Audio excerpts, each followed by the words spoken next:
Welcome guys in French HDS. This is my first video. I'm starting it with the TT-33. So I hope you enjoy it. If you like it, please give me a subscribe or a thumb button. And well, keep following the channel on YouTube or Facebook. Thank you very much.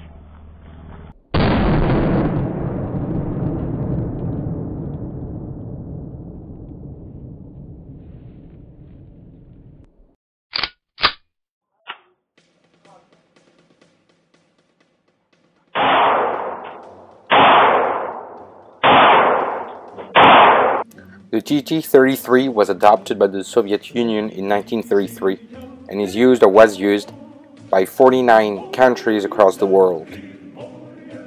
The previous version was the TT-30 that you can recognize with a wooden grip. It was made to replace the Mosin Nagant revolver in the Soviet Union Army. This semi-automatic pistol presents a lot of similarities with the Colt 1911, but the Tokarev is much simpler. TT-33 stands for Tula Tokarev 1933. Tula being the place of manufacture, Tokarev being the gunmaker, and 33 for the year of adoption by the Soviet Union Army. This single-action pistol is chambered in 7.62 by 25 mm. It weighed 854 grams and can hold 8 rounds in it. If the Russian production stopped in 1954, Asia and Africa still use it and produce copies of it. There exist two different versions in 22 long rifle, the TT-R3 for training and the TT-R4 for sport shooting. The mechanism of this pistol is extremely simple and there is no safety on it. You can half-cock the hammer just to block the mechanism of the gun. The version you see inside the video is the TTC, made in Romania for Q-Gear Tokarev. You can find different versions chambered in 9mm, 32 ACP or 380 ACP. The bullet velocity goes up to 1600 feet per second, 480 meters per second, and the bullet can penetrate light bulletproof jacket. You can find this gun in different video games, like Survivium, Heroes in General, Call of Duty 2, Black Ops, and World at War.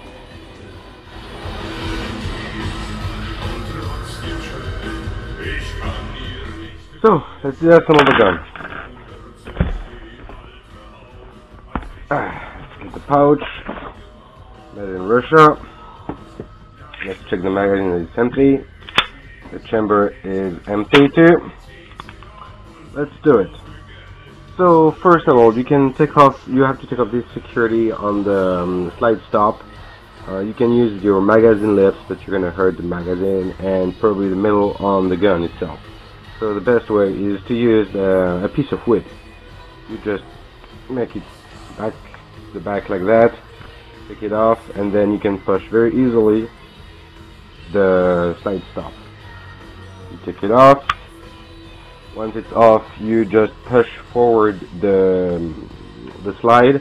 You want to make sure that the spring here won't jump. So make sure that you put your finger over it, then you take it off. And then you're going to be able to take off the spring, making sure that, making it safe, that it doesn't jump out. Once this is out, it's going to be like a 1911. You want to take off the barrel bearing, and take it off, and then exactly like in 1911, the barrel, come out. For this part, it's probably the easiest. That's it, you're done. Of course you can disassemble it more, but for cleaning and just regular maintenance, that's way enough. This piece is really interesting. You can see that the whole mechanism is held by this piece. So the hammer can be blocked by itself. To make it work, you just have to press this part, and that's it. Everything is pretty much working by itself on this. The little piece I pressed here is pressed by the trigger. I don't know if you see it really well here, but you can see that when you press the trigger, it's this little piece moving. Let's reassemble it. So first of all, you put this piece. That's it, you're done for that. You want to put back the barrel. There it is. Then you want to take off the barrel bearing. So pretty much like the 1911. You put it in, twist it. That's it. Then you take the spring. So let's redo it. Jump in my face. You know, I guess my method isn't the best. I see it always works. That's probably the first time you jump on my face. Well, on stomach. So you put it back in. There, push it hard, making sure it's good. Prepare the barrel, put the spring, and normally it should be fine. That's it. That's what I'm used to see. Put the slide back on the gun. Make sure you put the slide stop on the right hole. Don't make a mistake on that one. Up. That's good. Then you put back the security, and that's it. The gun is ready. Make sure everything works. That's it. Pretty good.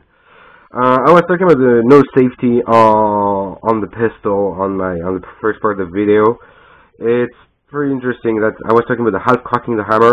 So that's it. You hear the first click. That's when you hear this click. Nothing is going to work on the gun. You can arm it. You can shoot it. Everything is blocked. You want to bring back the hammer manually to make it work. Make work all the whole mechanism. So that's basically the only safety that you can find on it. Well, I guess now that we check everything is fine, that we make sure it can shoot, we'll go to the range.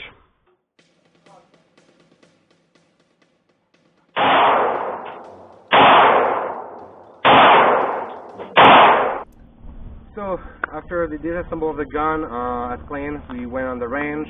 We set up a couple different targets to shoot.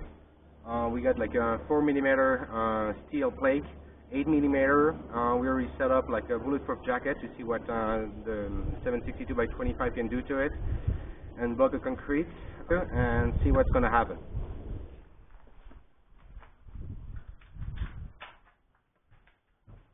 Alright guys, well let's try what it's gonna do to the plate.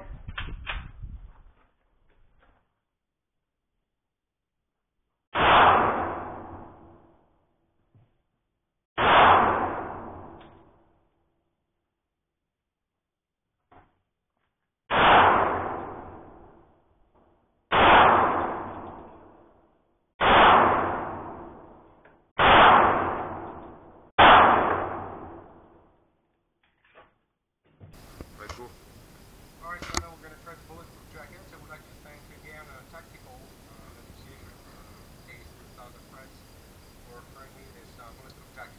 It's what it does.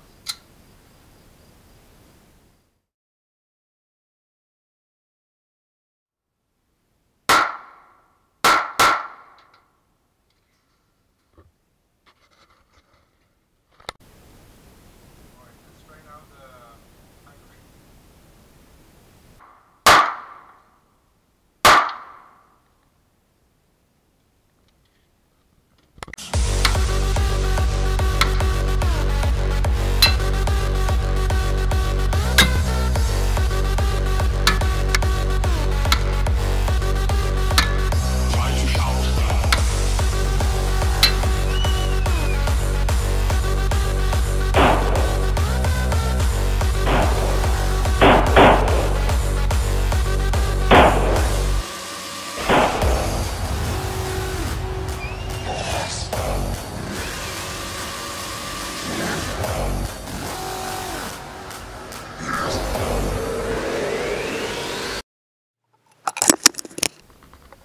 Well, as you can see, it's pretty 40mm is pretty damaged.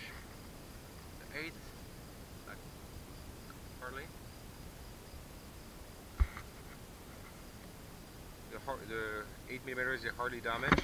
The 4mm is yeah, there's a pretty big pock on it. The interesting part is to see the back.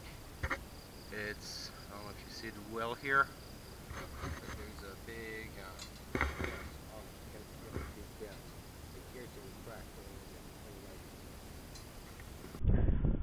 well, thank you again, Tark people, for this now used bulletproof jacket. Let's open it, see what it does.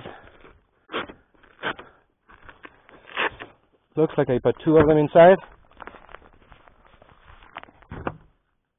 Seriously? Well, you can see like 1 bullet here, 1 bullet hole here. You can feel the bullet inside. There, you feel it next to it. And there too. You can even see it here. But I'm pretty impressed. I was expecting it to pierce it. You know what? We're gonna probably try it another time at 5 meters. You can see here the 3 bullets touching the bulletproof jacket. You can see the dent inside the board, so you can imagine what that would be doing on your stomach. Yeah, probably the stomach where it hit. So now we're gonna open it. So I'm gonna ask my friend to hold it.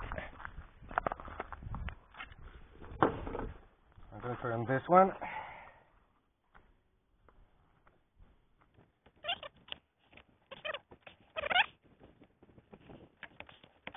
And there is the bullet.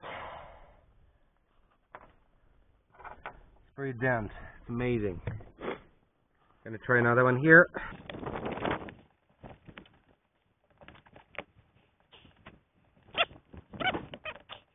Well, as you can see, the couple layers of... There it is.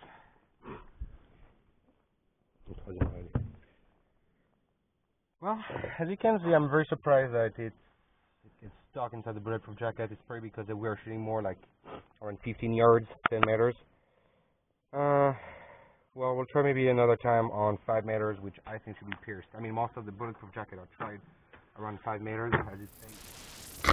Alright, so for comparison, we shot a couple 9mm on it. As you can see, to hide the sun, there you can see some 9mm. Dent is done, but not that much, compared to the 762 by 25, which the dent is totally made. For the 8mm, well, not that much difference. There's a tiny dent on the Tokarev. For the 9mm, there's pretty much nothing. I mean, you see that the bullet exploded on it, but there's barely anything on it. Well, that's it. Hi guys, this is the end of the video. I'm gonna do some last comparison of the bullets found in the bulletproof jacket. Yes, I changed my hat. First of all, I would like to thank TAC again, who provided me the bulletproof jacket. That was very nice from them, and of course I'm taking any advice or help from anybody who wants to help me. The 3 first bullets here are the ones from the Tokarev that I shot at the beginning. They're very damaged, but they didn't pass through. That surprised me so much. I thought they were expecting to pass through. The penetration of the Tokarev is higher than the 44 Magnum, so yeah, that was a big surprise. That's a 9mm I shot right after for comparison. You can find some other Tokarev. Much higher one, heavier one, the 8mm. So there is a little bit more interesting. Let's go to the light, be better. You can see there the 223. They pass through pretty easily, make a big hole in it. And the 762 by 39 passed through too, but not all of them. Like there, it didn't pass through. If you look on the back, you see the difference of the 223 and the 760 by 39. Difference is the 223 passed through like very clean, and the 762 by 39 passed, but barely every time. So yeah, it wasn't included in the video. It's just, you can see it's a bonus. It's very interesting to see that the 223 has a higher penetration than the Kalashnikov round. I guess next time I'll try to find some thicker plates. Please forgive me if it's there's an imperfection. Please tell me, I'll make it better.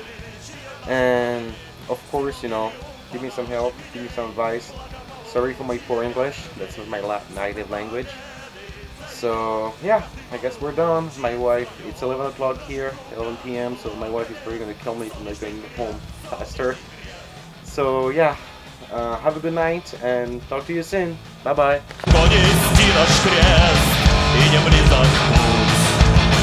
Нам мы дали клятву, солнце людям вернуть.